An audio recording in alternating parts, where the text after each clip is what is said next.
Assalamualaikum warahmatullahi wabarakatuh.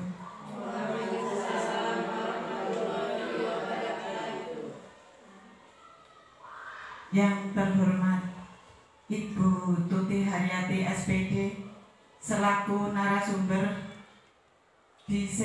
diseminasi budaya positif, yang kami hormati Kepala dan Guru TK IGTKI Kecamatan Bruno.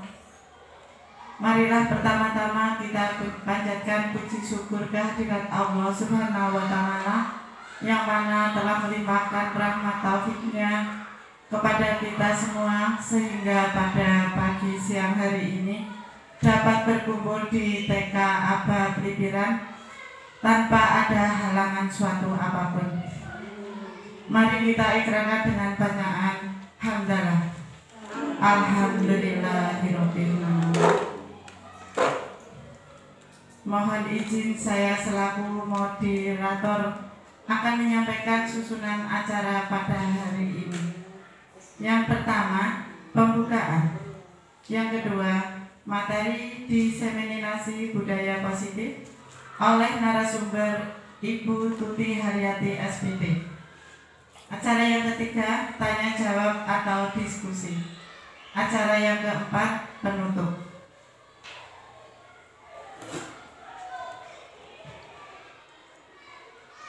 Acara yang pertama, marilah kita buka acara ini dengan bacaan basmalah bersama.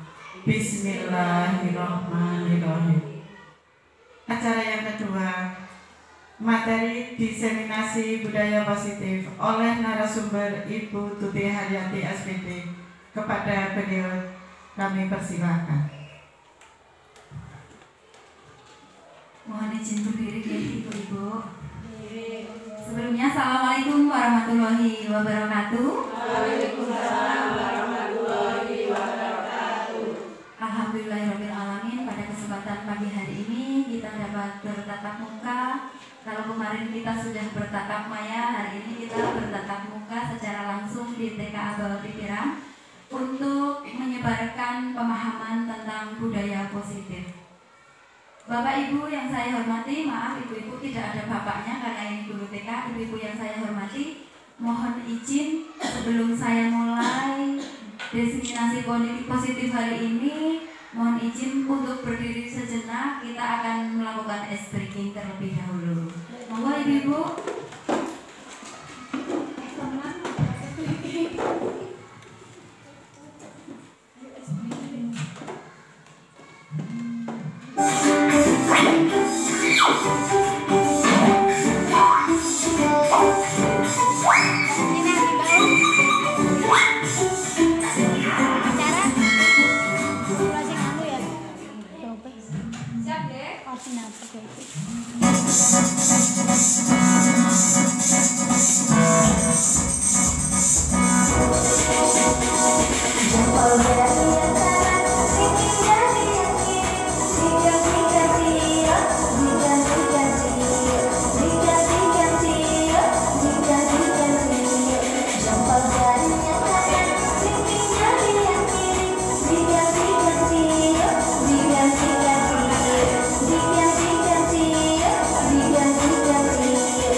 kasih, tepuk tangan.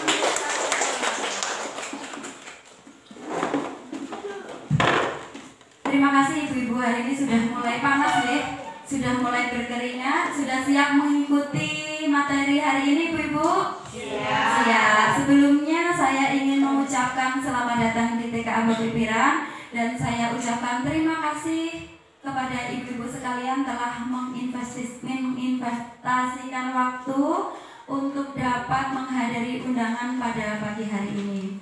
Langsung saja ibu-ibu, hari ini mohon izin perkenalan, walaupun semuanya sudah kenal, tapi mohon izin perkenalan terlebih dahulu. Saya Tuti Haryani SPD, calon guru penggerak angkatan 11. Hari ini saya akan menyampaikan atau menyebarkan pemahaman tentang budaya positif. Next.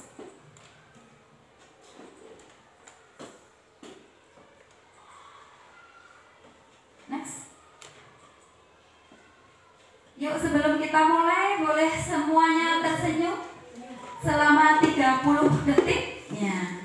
Tersenyum itu akan memberikan efek positif untuk kita. Diusahakan simetris antara sisi kanan dan sisi kiri. Oke, dimulai 30 detik, dimulai 30, 29, 28, 27, 26, 25, 24, 23, 22, 21, 20, 19, 18,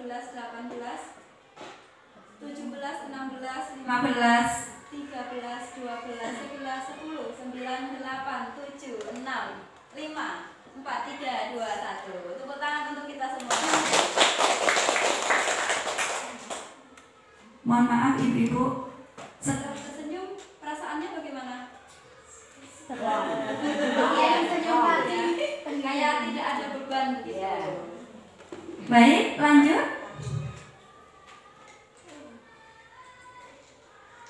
Oke, hari ini sebelum kita mulai,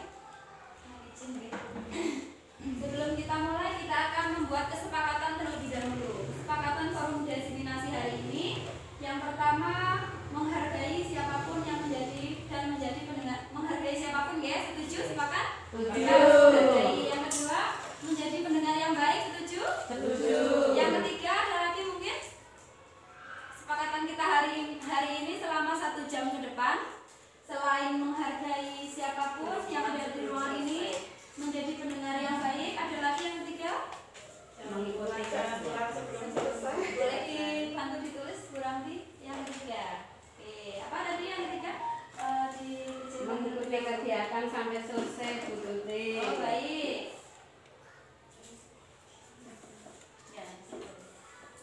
Yang ketiga. Apa tadi?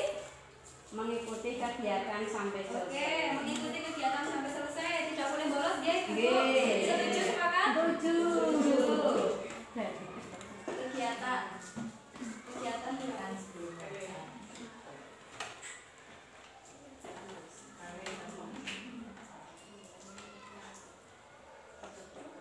Mengikuti kegiatan sampai selesai, alias tidak boleh bolos, ya. Setuju ya ibu-ibu? Ada lagi selain 3 ini? Main handphone boleh tidak Bu? Boleh ya, handphonenya boleh digunakan tapi dalam posisi silent ya. Silent HP. Silent HP. Selain itu ada lagi ibu-ibu? Ada lagi? Oh ya, ada lagi menjaga kebersihan. Ya, menjaga kebersihan. Ada lagi ibu-ibu? Boleh sambil ngemil ya? Boleh sambil ngemil. Boleh sambil minum.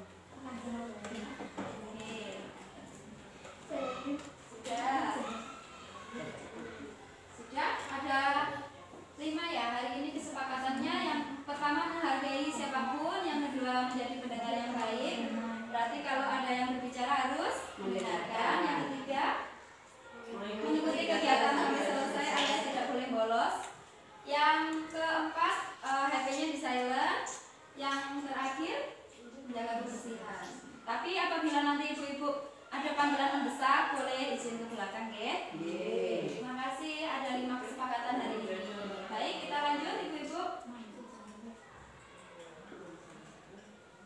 Lanjut.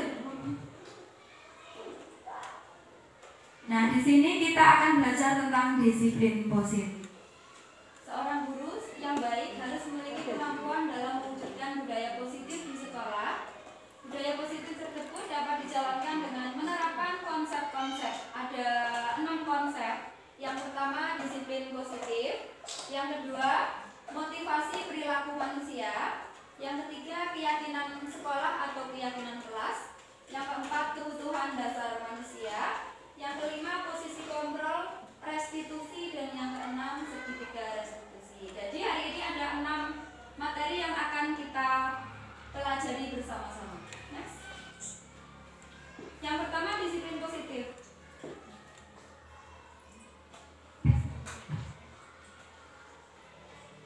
Disiplin positif merupakan suatu cara penerapan disiplin yang mengajarkan Anak bertanggung jawab dan menumbuhkan kesadaran diri berdasarkan nilai-nilai kebajikan.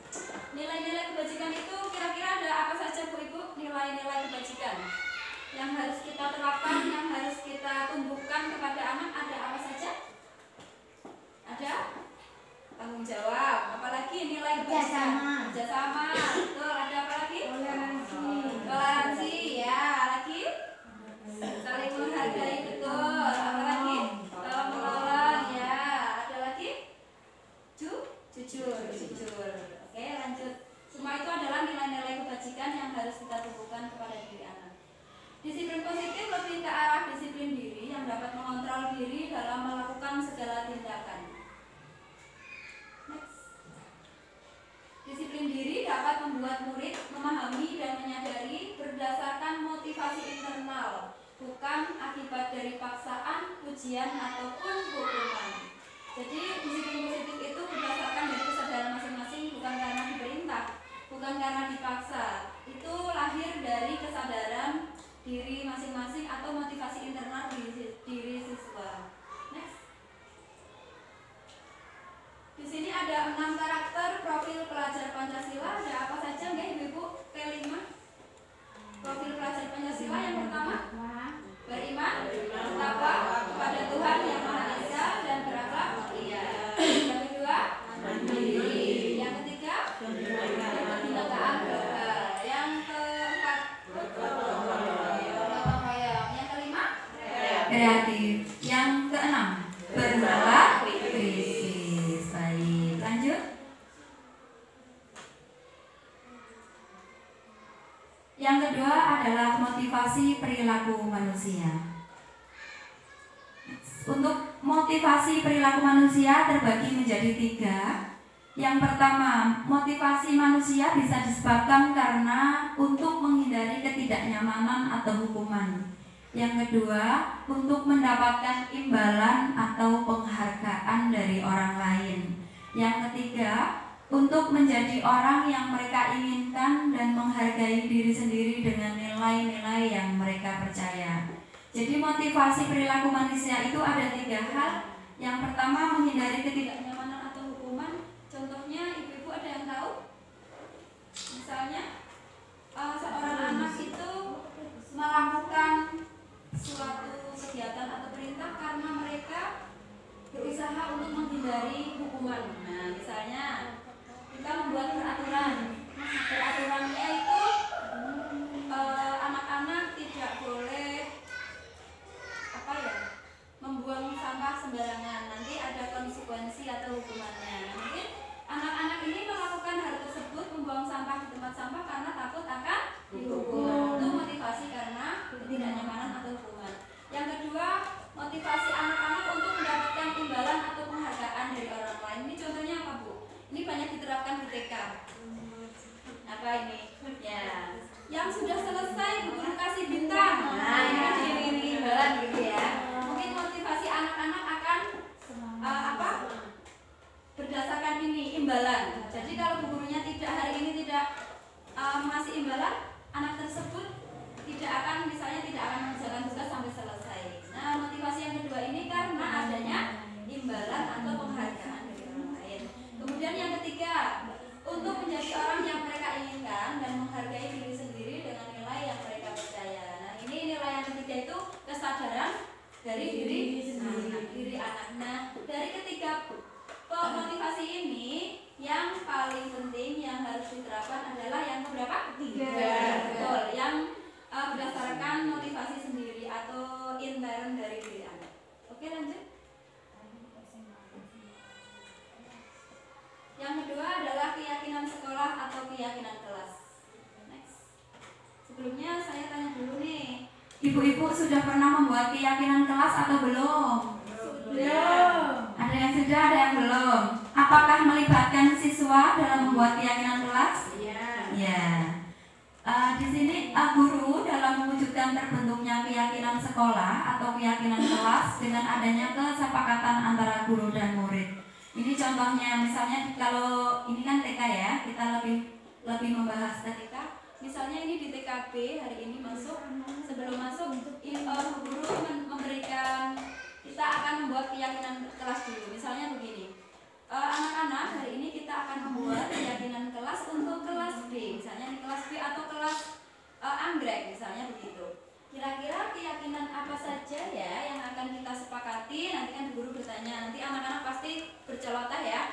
Misalnya tidak membuang sampah sembarangan Bu Guru. Terus ada lagi mengembalikan peralatan ke tempatnya. Kemudian ada lagi tidak mengganggu temannya, tidak mengganggu orang lain. Nah, nanti itu berdasarkan celoteh anak-anak, berdasarkan kesepakatan bisa kita buat yang namanya keyakinan kelas. Tugas Bu Guru setelah anak berceloteh, kalau celoteh anak pada umumnya masih dengan bahasa yang negatif ya. Misalnya tidak membuang sampah sembarangan itu masih bahasa negatif. Tugas guru nanti membuat pernyataan atau kalimat tersebut menjadi pernyataan positif. Misalnya tidak membuang sampah sembarangan, kita buat menjadi pernyataan positif apa? Buanglah sampah pada Buanglah sampah di tempatnya. Oke, misalnya ada anak berceloteh, tidak membuang sampah sembarangan Bu Guru. Oke, baik, berarti harus membuang sampah. Oke. Yang kedua misalnya tidak mengganggu temannya, berarti saling menyayangi dan menghormati. Kemudian mengembalikan barang peralatan ke tempat. Itu bisa kita tulis setelah anak-anak berceloteh, nanti bisa kita tulis di papan tulis terlebih dahulu. Setelah itu bisa kita buat poster. Jadi poster sekarang mudah ya, ibu-ibu semua saya yakin sudah bisa belajar Canva. Di Canva itu sudah ada template-nya poster, kita bisa langsung memasukkan semua keyakinan kelas yang tadi sudah ditulis, bisa langsung di entry di situ. Di Canva itu sudah ada poster, template poster. Jadi kita tinggal memasukkan ya tanpa membuat desain, di situ sudah disediakan. Oke, lanjut.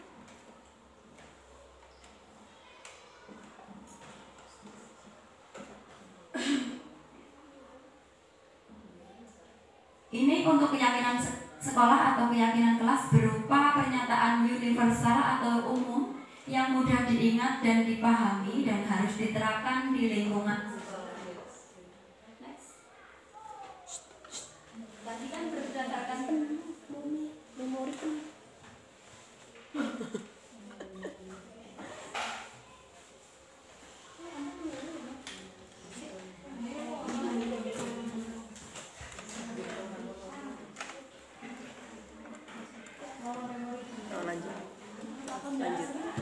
Berarti HP ini penuh rak? Iki memori ini penuh mbak. Kenapa Raden? Keyakinan kelas yang tadi sudah dibuat atau disepakati bersama anak-anak bisa kita buat poster seperti ini lalu kita tempelkan di dinding kelas. Kalau misalnya tidak membuat poster, kita bisa menuliskannya di kertas manila itu yang besar. Nanti kita hias sedemikian rupa, kemudian kita tempel di ruang kelas. Kenapa perlu ditempel? Karena ini adalah kesepakatan bersama anak-anak. Pastinya kan anak-anak akan lebih mengingat, akan lebih lebih sadar motivasinya dari intern karena membuatnya bersama anak-anak begitu. Oke, ini contohnya nih Ibu. Selanjutnya next. Oke, ini ice breaking lagi nih. Ice breaking lagi. Coba ibu sekarang tepuk 1, tepuk 1, tepuk 2, tepuk 3. Tepuk satunya sekarang di atas. Tepuk 1, 2-nya di depan. Tepuk 2, 3-nya di bawah. Tepuk 3, tepuk 1, 2. Saya nggak bilang tepuk 2 tok. Tepuk berarti ya. Tepuk 2, 3. Maksudnya ini masih netron ini. Tepuk 1, tepuk 2, 3. Sudah oke berarti. Lanjut next. Sudah fokus lagi. Ya, yang selanjutnya adalah kebutuhan dasar manusia. Lanjut. Kebutuhan dasar manusia. Ketika seorang murid melakukan suatu perbuatan yang bertentangan dengan nilai kebajikan atau melanggar, sebenarnya dikarenakan mereka gagal memenuhi kebutuhan dasar mereka. Misalnya ibu-ibu, kebutuhan dasar ada berapa? Next. Ada berapa kebutuhan dasar ibu-ibu? Ada 5. Yang pertama, kebutuhan untuk bertahan hidup. Yang kedua, kebutuhan kasih sayang dan rasa diterima. Yang ketiga, penguasaan. Yang keempat, kebebasan. Yang kelima, kesenangan. Kita sebagai manusia memiliki kebutuhan dasar ini. Kebutuhan dasar manusia ada 5 ya ibu-ibu: bertahan hidup, kasih sayang dan rasa diterima, penguasaan, kebebasan dan kesenangan. Next. Ini ada studi kasus nih, saya bacakan. Ibu Zulaiha, guru wali kelas 9, sedang bingung menghadapi ulah salah satu murid di kelasnya, Tommy. Beberapa anak telah mengeluhkan Tommy yang sering meminta bekal makan siang mereka dengan paksa. Jika Anda menghadapi situasi seperti Ibu Zulaiha, apa yang akan Anda lakukan? Menurut Anda, kira-kira apa alasan Tommy melakukan hal itu? Ada yang bisa karena tidak dibawain bekal ibunya. Ya, karena tidak dibawain bekal ibunya, jadi kebutuhan dasar apa yang dibutuhkan Tommy? Tadi kan ada 5. Bertahan hidup karena nggak dibawain bekal, merasa lapar, jadi meminta bekal teman-teman. Itu alasannya dari sudut pandang guru. Kalau kita tanya kepada anak tersebut, mungkin karena ya kita harus tidak langsung mengejudge ini anak minta bekal temannya karena ini gitu, tidak. Kita harus bertanya langsung kepada anak. Mungkin saja karena si Tommy ini ingin diperhatikan oleh teman-temannya. Berarti kebutuhannya apa tadi? Kasih sayang, ingin diperhatikan. Jadi kita tidak langsung mengejudge, kita harus menanyakan langsung kepada anak. Atau mungkin juga si Tommy ini ingin menguasai teman-temannya tentang kekuasaan tadi ya. Atau juga Tommy ini misalnya tadi kan sudah kebutuhan bertahan hidup, kasih sayang sudah, penguasaan sudah, kebebasan dia dan kesenangan. Mungkin dia ketika mengerjain teman-temannya ada yang nangis, ada yang senang, dia senang. Itu berarti kebutuhannya akan kesenangan. Gitu. Jadi macam-macam ya, kita nggak boleh langsung mengejudge, harus konfirmasi dulu kepada anaknya. Next. Ini alasan yang pertama tadi betul. Karena Tommy lapar dan orang tuanya tidak membawakannya bekal makan siang, maka kebutuhan dasar yang sedang berusaha dipenuhi Tommy adalah kebutuhan untuk bertahan hidup. Alasan yang kedua, karena Tommy merasa senang ketika temannya jadi memperhatikan dia. Berarti temannya melaporkan tindakannya itu pada gurunya dan gurunya memberitahu orang tuanya sehingga orang tuanya jadi memperhatikan dia. Maka kebutuhan dasarnya apa? Kasih sayang. Kurang kasih sayang mungkin di rumah tidak diperhatikan, jadi melampiaskan di sekolah supaya menjadi pusat perhatian. Ada ya siswa yang seperti itu? Ada. Nggak hanya siswa, ibu-ibunya juga mungkin ya. Jadi perhatian. gitu ya. Nggak punya pasangan. Nggak punya Yuk pasangan. lanjut. Alasan yang ketiga karena temannya jadi takut. Ketika pegannya diminta, temannya jadi takut dengan Tommy dan mengikuti keinginannya. Berarti Tommy sedang memenuhi kebutuhan apa?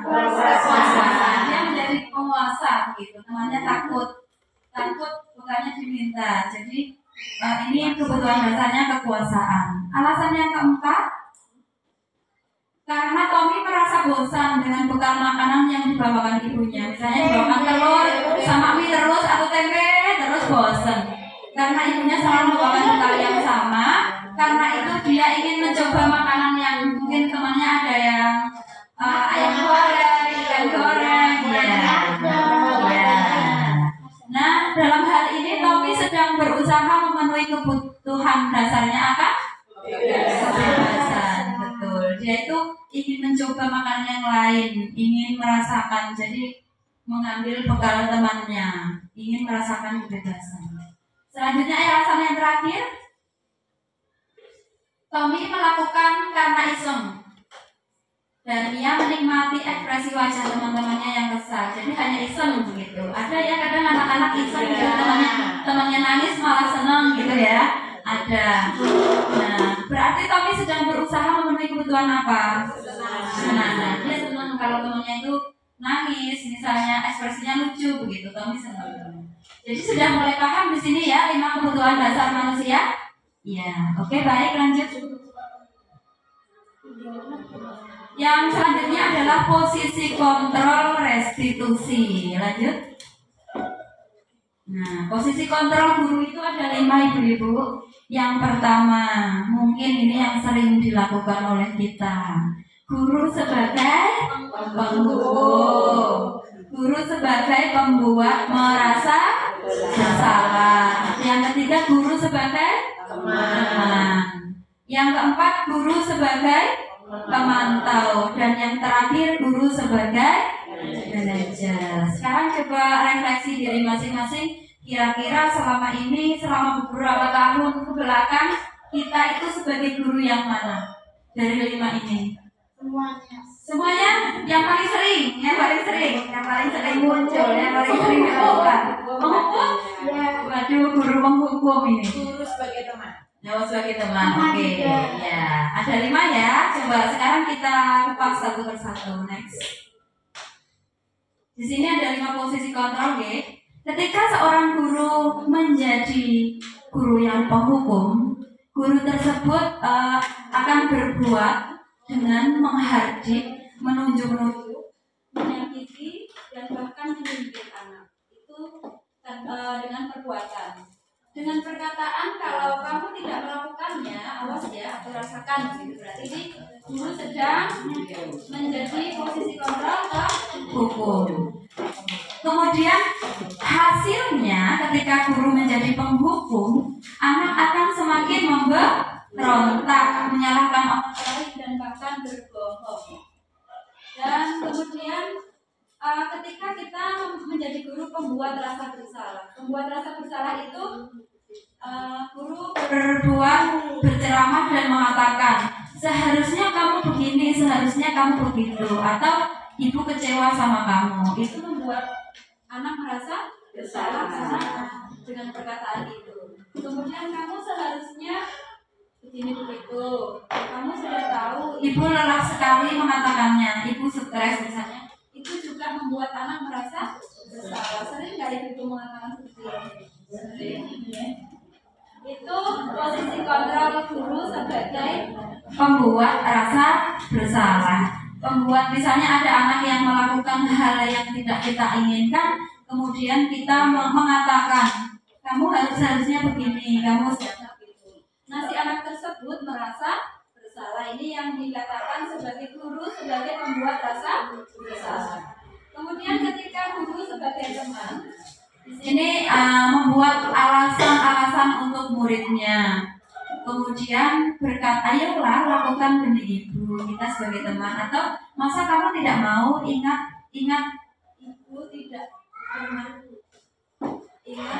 pernah bantu begitu. Nanti anak kita posisinya sebagai Kemudian ketika kita posisi guru sebagai teman, anak itu akan menjadi ketergantungan kepada kita. Kalau kita tidak membantu, mereka jadi tidak mau mengerjakan atau menunggu dibantu gitu. Anak menjadi ketergantungan. Kemudian selanjutnya ketika guru sebagai pemantau, guru akan berbuat menghitung dan mengukur. Misalnya guru berkata, apa peraturannya? Nanti anak-anak kan sudah akan pasti tahu karena mereka sudah tahu aturan di sekolah ini. Kita tinggal mengatakan apa peraturannya, anak-anak sudah tahu. Dan hasilnya menyesuaikan diri saja jika diawasi. Kalau tidak ada gurunya, mereka akan bertindak semaunya atau melanggar peraturan yang telah dibuat. Ini kalau kita sebagai pemantau. Yang terakhir, posisi kontrol guru sebagai manajer. Di sini guru mengajukan pertanyaan, misalnya apa yang kita yakini, kita tanyakan kepada anak. Terus apa bisa kamu kerjakan untuk memperbaiki masalah ini? Jadi ini membantu anak untuk memecahkan masalahnya sendiri. Di sini hasilnya anak akan lebih menguatkan pribadi dirinya sendiri, motivasinya juga berasal dari intern diri anak tersebut. Berdasarkan 5 posisi kontrol ini, kira-kira yang paling penting apa Ibu-Ibu? Yang paling harus kita punyai? Manajer, betul sekali. Kita harus menjadi posisi kontrol sebagai manajer. Oke, lanjut. Nah ini ya, di antara kelima posisi kontrol tersebut, sebaiknya seorang guru menggunakan posisi kontrol sebagai manajer. Nanti kalau kita sebagai manajer, anak-anak akan punya kesadaran diri yang muncul dari dalam diri sendiri atau motivasi internal. Oke, lanjut.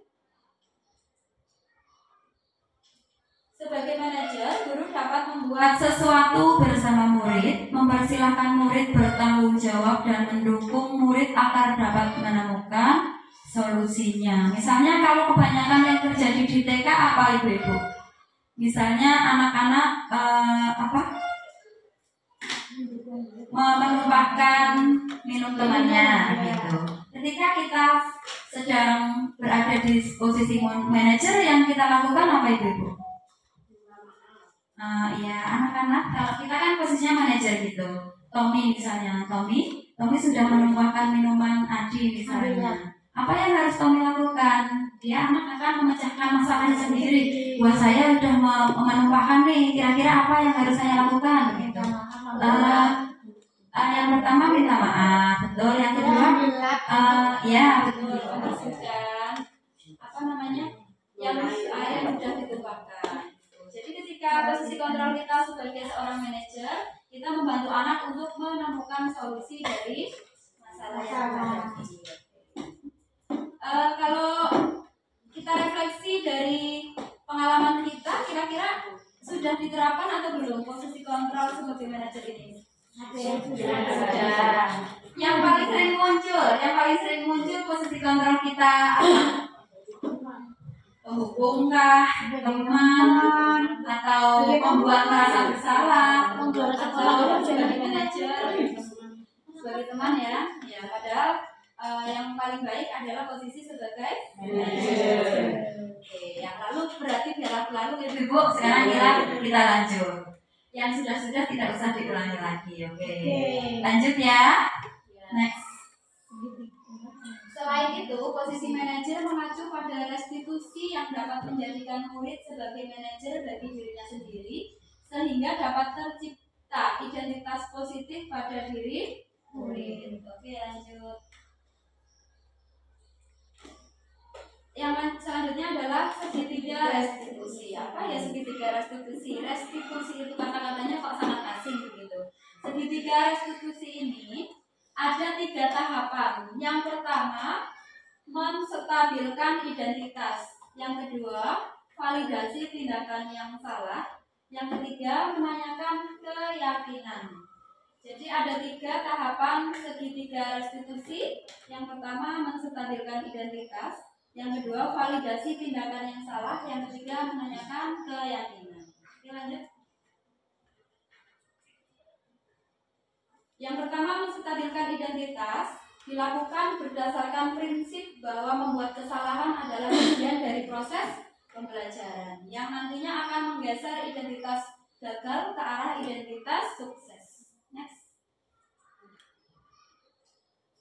Misalnya ada anak berbuat salah, kita sebagai guru menstabilkan identitas dengan berkata, berbuat salah itu hal yang manusiawi, tidak ada manusia yang sempurna, kita pasti bisa menyelesaikan permasalahan ini.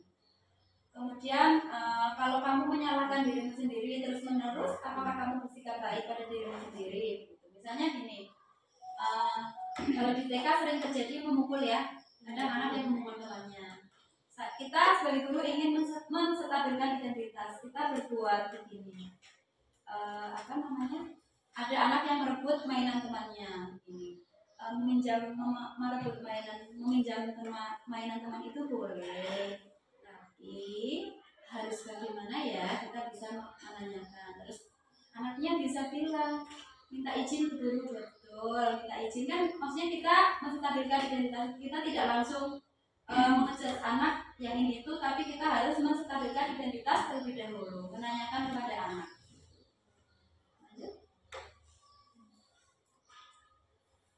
Yang kedua, validasi tindakan yang salah dilakukan berdasarkan prinsip bahwa setiap perilaku berupaya memenuhi suatu kebutuhan tertentu, sehingga guru atau orang tua akan bergeser dari pemikiran stimulus respon menjadi proaktif, serta akan lebih mengenali dan mengakui kebutuhan murid. Next. Misalnya validasi tindakan yang salah begini, kamu pasti punya alasan kenapa tadi kamu memukul temanmu gitu. Pasti kan anak akan berjawaban, tadi aku memukul si A karena mainanku direbut.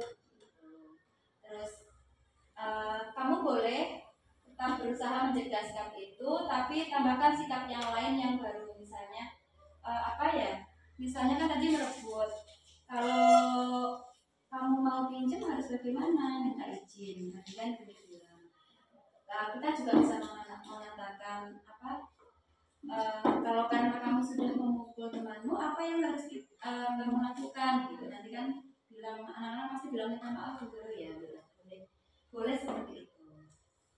Next. Yang ketiga, menanyakan keyakinan dilakukan dengan memberikan pertanyaan bermakna kepada murid atau anak untuk memunculkan motivasi secara intrinsik sehingga mampu mengaitkan keyakinannya dengan tindakan yang salah. Next. Misalnya apa nilai yang dipercaya di sekolah kita, nilai-nilai apa yang telah kita sepakati. Misalnya tadi anak-anak kan memukul temannya, padahal sudah dibuatkan kesepakatan sebelumnya tidak boleh, harus menghargai teman. Berarti kita ingatkan lagi nilai apa yang telah kita sepakati atau kesepakatan kelas apa yang telah kita buat. Anak kan jadi ingat pernah membuat kesepakatan bahwa harus saling menyayangi. Atau dengan kata-kata kamu ingin jadi anak seperti apa yang kamu rasakan ketika kamu melakukan itu, kamu jadi orang yang seperti apa. Kita bisa mengajukan pertanyaan seperti ini kepada anak.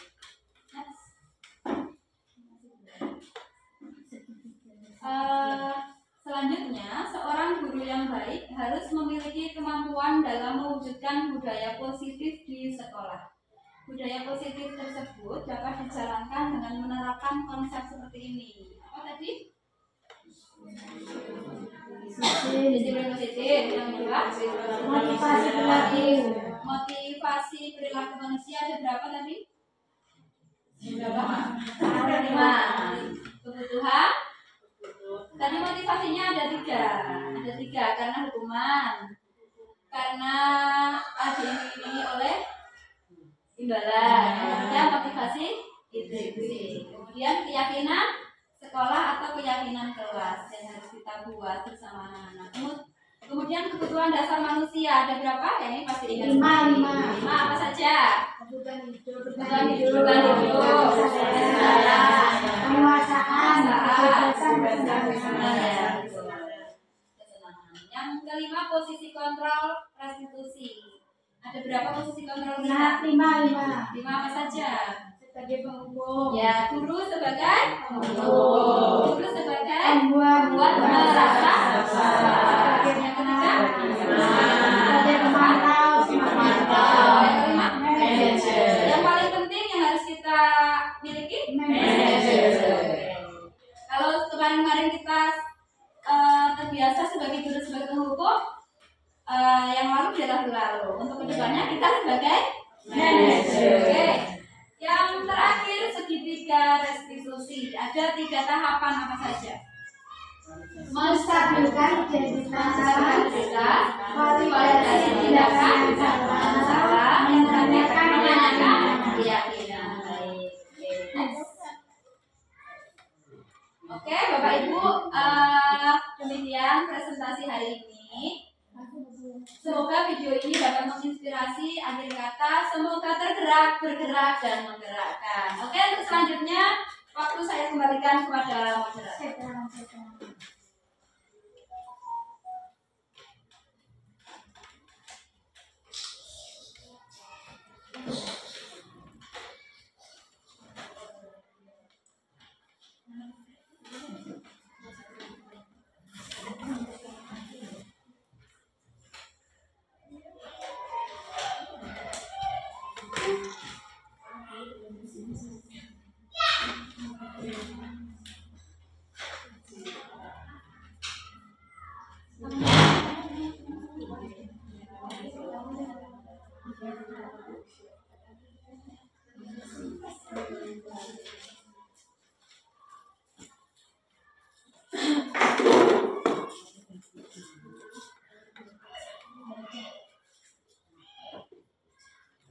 Terima kasih kepada Ibu Putri Haryati Artifi.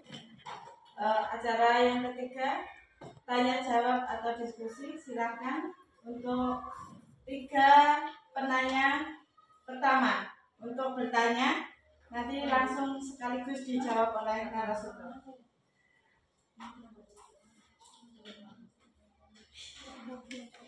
Baik, Ibu.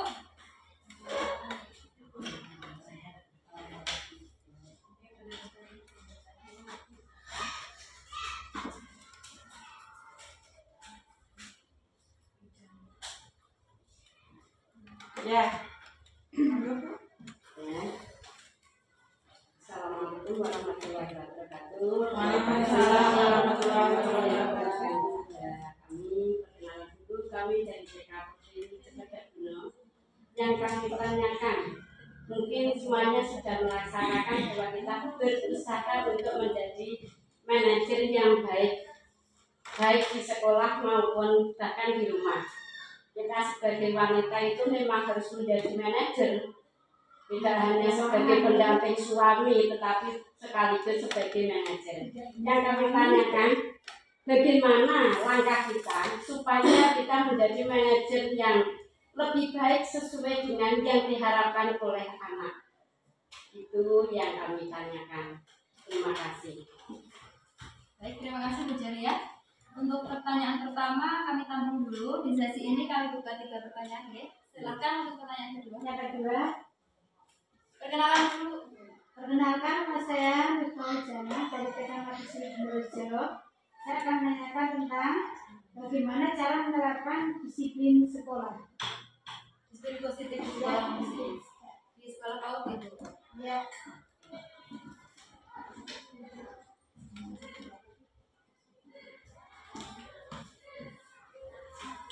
Satu lagi. Boleh tanya apa saja atau sharing apa saja.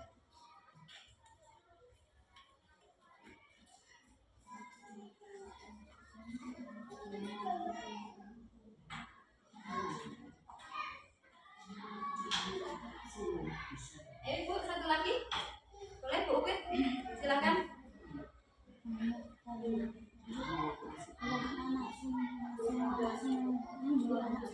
Atau akan menanggapi juga boleh Bu Titin? Bu Karsek? Tanya. Bu Widya? Berarti cuma 2 ya. Boleh juga minta tolong bacakan. Pertanyaan yang pertama dari Ibu Ceria.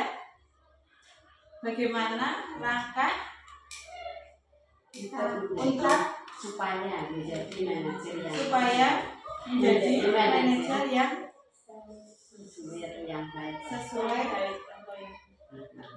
sesuai dan baik. Yang pertanyaan yang kedua, bagaimana cara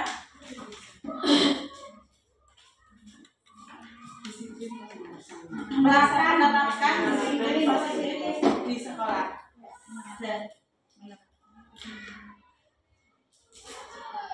Oleh Ibu Miftahul Jannah.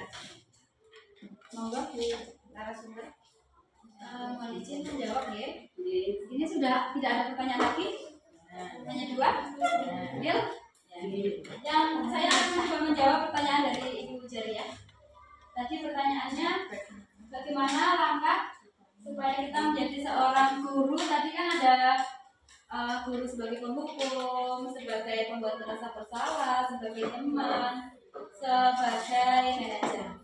Bagaimana kita sebagai guru agar menjadi seorang guru sebagai manajer? Pertama kita bisa menerapkan di kelas kita. Kalau ini di TK berarti ranahnya masih kita yang tinggi-tinggi gitu ya, masih sederhana yang bisa masih dipahami oleh anak. Kita bisa mulai dari diri kita sendiri yang pastinya kalau sebelum-sebelumnya kita sering menjadi guru yang sebagai penghukum, mulai saat ini kita buat tekad dalam diri kita, motivasi intrinsik dari dalam diri bahwa untuk selanjutnya saya akan berperan sebagai guru, sebagai manajer. Tentunya untuk melakukan tindakan itu agar kita terbiasa menjadi seorang manajer harus melalui pembiasaan yang harus kita lakukan di sekolah itu rutin secara terus menerus. Misalnya kita biasakan dari kelas kita. Kalau ada anak yang melakukan kesalahan atau melakukan tindakan yang di luar peraturan, kita harus menjadi seorang manajer agar anak-anak bisa menemukan pemecahan masalah sendiri. Jadi tidak langsung mengejudge anak, misalnya anak sudah seperti ini harus diperlakukan seperti ini, tidak. Kita harus memotivasi anak, harus melakukan pendekatan terhadap anak, bagaimana anak tersebut bisa menemukan solusi dari permasalahan yang mereka hadapi. Misalnya contohnya seperti tadi anak memukul teman yang sering terjadi di TK begitu. Kita tidak harus mengejudge, harus minta maaf tanpa tahu alasannya kenapa tadi memukul temannya. Kita tidak pendekatan kepada anak langsung mengejudge, itu tidak boleh. Kita harus sebagai manajer harus kamu tadi sudah memukul si A, pasti kamu punya alasan kenapa memukul. Nanti kan mereka akan jawab, ini Bu Guru mainanku direbut, atau makananku juga direbut. Terus kita harus memberikan anak-anak itu mengambil keputusan atau memecahkan masalah dari yang mereka hadapi. Karena kamu sudah memukul, kamu harus apa ya? Nanti kan minta maaf Bu Guru, jadi mereka langsung karena saya sudah memukul, saya harus minta maaf gitu. Mereka akan menemukan solusinya gitu. Dan ini harus dilakukan terus menerus atau dibiasakan gitu ya. Oke. Nanti kalau masih ada yang kurang jelas bisa kita lanjutkan. Oke, terima kasih. Ada dua. Terima kasih. Yang kedua, pertanyaan dari Ibu Miftahul Jannah, bagaimana cara ini dari Bu Miftahul Jannah ya, bagaimana cara penerapan disiplin positif di sekolah khususnya di PAUD. Kalau disiplin positif yang pertama kita harus yang tadi kita membuat kesepakatan kelas terlebih dahulu. Kesepakatan bersama anak-anak, jangan dibuat guru di kantor misalnya langsung ditata-tata, tidak. Kita harus melibatkan anak dalam membuat kesepakatan kelas. Jadi kalau anak-anak sudah membuatkan, pastinya mereka juga akan tertanam dalam diri mereka, begitu, akan lebih motivasinya lebih intrinsik dari dalam diri. Yang kedua, melalui pembiasaan. Pembiasaan itu lebih kita tekankan karena anak-anak kan kalau tidak dibiasakan sering lupa. Begitu. Kita harus pembiasaan. Misalnya ada anak yang membuang sampah sembarangan, harus kita ingatkan tentang kesepakatan kelas tadi. Kemudian harus dibiasakan. Atau juga ketika akan cuci tangan, harus dibiasakan antri gitu. Kita harus membiasakan antri. Atau ketika anak-anak mainannya belum diberesin, kebanyakan seperti itu, anak-anak langsung pergi meninggalkan mainannya masih berserakan, bahkan peralatan yang belum diberesin. Kita bisa mengingatkan tentang kesepakatan kelas yang telah kita sepakati bersama, bukan yang telah kita buat ya, yang telah kita sepakati bersama anak itu. Tadi sudah ya melalui kebiasaan. Kemudian jangan lupa untuk keyakinan sudah dibuat harus ditempel di kelas. Tidak harus mewah, tidak harus apa ya, dengan peralatan yang mahal, bisa dengan kertas manila ataupun kertas HVS. Misalnya kalau keyakinan kelasnya ada 5 kertas HVS, 5 lembar, yang 1, 2, 3, 4, 5, 6 kita hias sedemikian rupa. Jadi dengan kata-kata yang positif dan mudah diingat anak. Jadi anak-anak kan kita telah membuat kesepakatan bersama, kemudian kita tempelkan, pastinya mereka akan mengingat dan kemudian akan mereka sepakati karena sudah dibuat bersama. Mungkin hanya itu Bu Jana. Mungkin ada yang lain yang ingin menambahkan? Boleh, monggo disilakan. Waktunya masih berapa? Oke, masih ada yang ingin ditambahkan, monggo? Kalau tidak ada, di sini saya akan menayangkan video, video tentang kemarin kami kan membuat studi kasus di TK. Jadi ini ada videonya, minta tolong Bu Rani. Saya tayangkan dulu.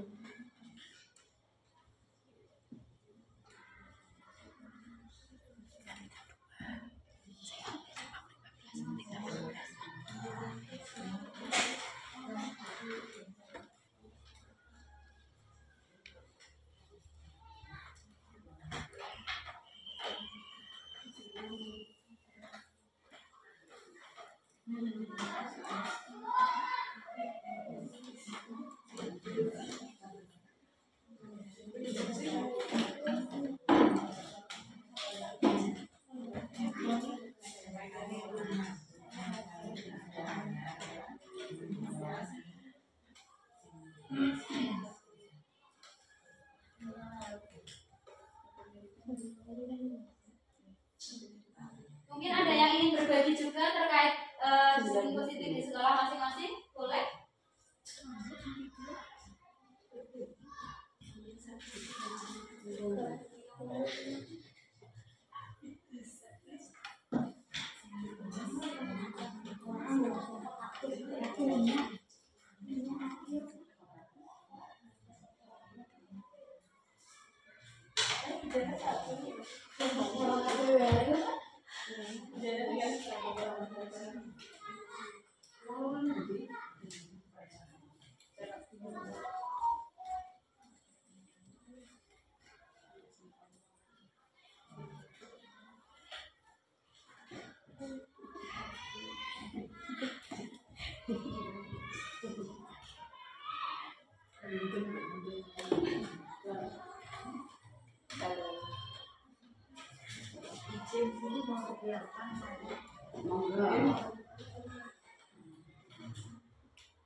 Kalau ini Ibu-ibu berdasarkan studi kasus ini, coba kita baca nggih. Kita hari ini belajar memahami tentang kasus Iva kurang menguasai pelajaran matematika sehingga pada saat pelajaran tersebut berlangsung dia lebih banyak berdiam atau menggambar di buku pelajarannya. Saat guru matematikanya Pak Seno menanyakan pertanyaan, Iva menjadi gugup dan tak sengaja menjatuhkan tasnya dari kursi serta tiba-tiba menjadi gagap. Pada saat berupaya menjawab, seluruh kelas pun tertawa melihat perilaku Iva yang berbicara tergagap dan terkejut. Pak Seno saat itu membiarkan teman-teman Iva menertawakan Iva yang tergagap dan malu luar biasa, dan malahan minta Iva untuk maju ke depan dan berdiri di depan kelas sambil menunjuk hidungnya karena tidak bisa menjawab pertanyaan Pak Seno. Kelas semakin gaduh dan anak-anak pun tertawa melihat Iva di depan kelas memegang hidungnya. Ini ya, apakah Anda setuju dengan tindakan Pak Seno? Kenapa? Karena tidak menjabatnya sebagai manajer. Ya, karena ini posisinya sebagai apa? Jadi tidak setuju ya dengan perbuatan Pak Seno karena ini sebagai penghukum. Menurut Anda tindakan Pak Seno terhadap Iva adalah sebuah hukuman atau konsekuensi? Hukuman atau konsekuensi? Hukuman ya, karena Iva tadi diminta maju, kemudian berdiri sambil menunjuk hidungnya. Kalau misalnya sebuah konsekuensi itu seperti ini. Ketika tadi Iva perilakunya seperti itu, tapi diminta untuk maju oleh Pak Seno, tapi tidak untuk berdiri dan memegang hidungnya. Kalau itu hukuman. Tapi kalau Pak Seno meminta Iva maju, kemudian mengerjakan tugas matematika di papan tulis, itu namanya konsekuensi, bukan hukuman lagi, karena masih ranah dalam pembelajaran. Okay? Jadi apabila ada kaitan antara tindakan dengan perbuatan itu dinamakan konsekuensi. Tapi kalau misalnya hukuman seperti yang dilakukan Pak Seno ini tidak ada hubungannya dengan pembelajaran, cuma berdiri megang hidung malah ditertawain teman-temannya, itu namanya hukuman. Beda kalau Iva disuruh maju mengerjakan tugas soal di papan tulis, itu namanya konsekuensi. Baik, ini ya, lanjut yang kedua.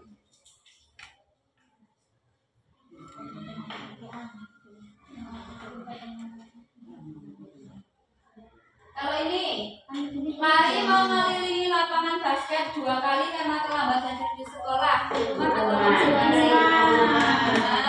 Membersihkan coretan yang dibuatnya di meja tulis?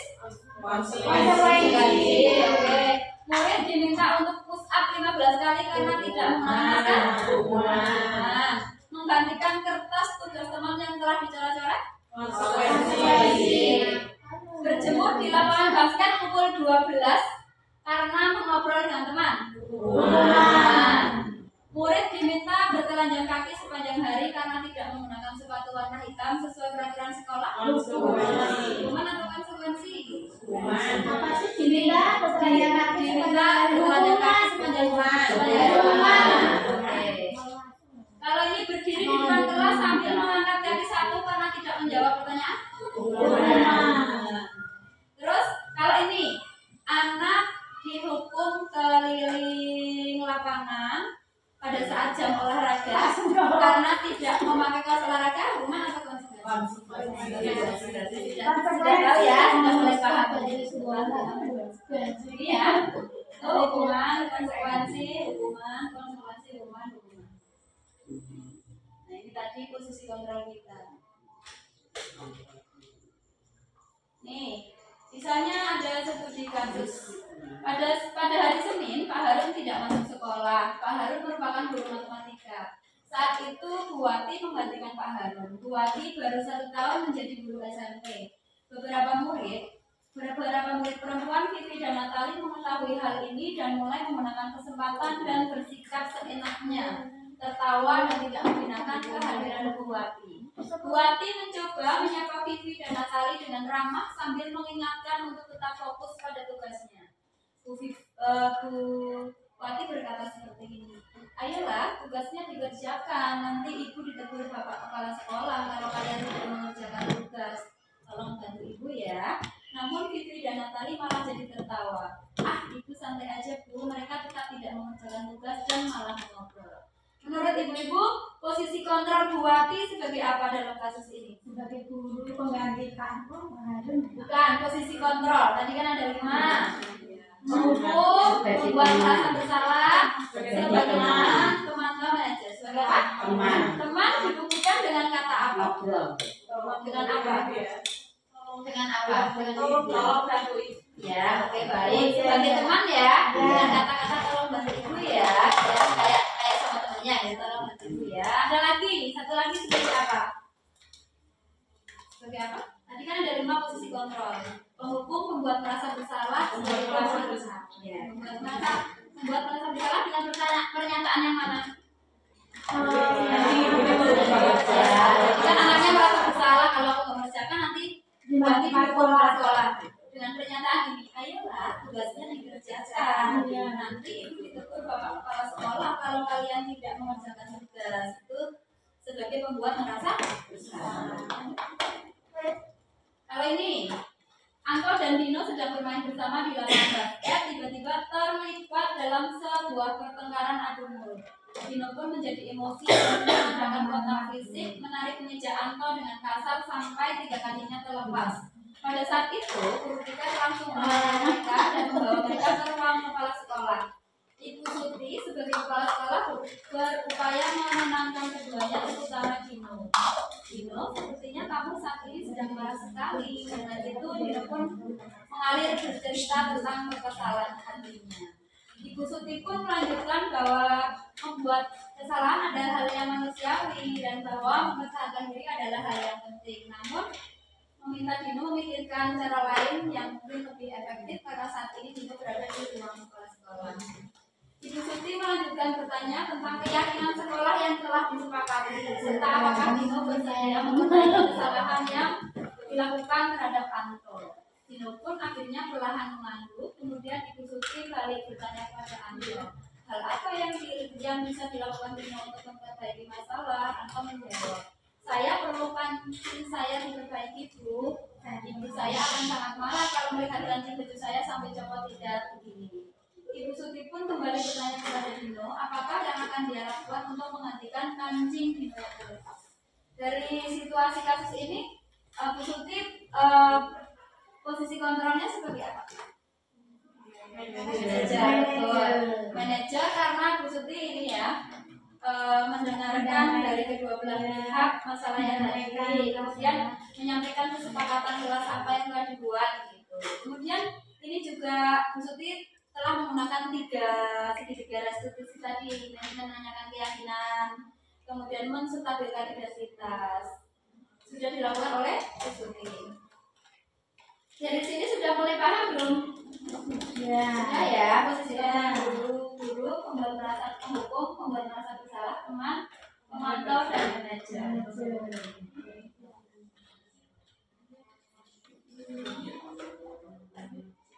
Mungkin hanya itu ibu-ibu yang bisa saya sampaikan. Terima kasih atas perhatiannya, atas partisipasi ibu-ibu. Mohon maaf apabila banyak tutur kata yang kurang berkenan. Dari saya cukup sekian. Saya akhiri. Wabillahi taufiq wal hidayah. Wassalamualaikum warahmatullahi wabarakatuh. Waalaikumsalam warahmatullahi wabarakatuh. Selanjutnya waktu saya kembalikan kepada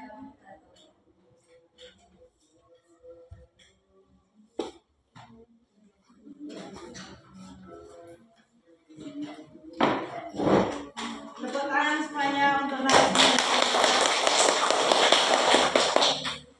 Acara selanjutnya yaitu penghujung acara, yaitu penutup.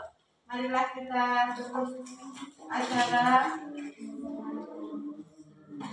acara siang hari ini dengan bacaan hamdalah bersama. Alhamdulillahirabbil alamin. Saya selaku moderator mengucapkan terima kasih dan tentunya banyak kesalahan yang disengaja atau tidak. Saya mohon maaf yang setulus-tulusnya. Saya akhiri.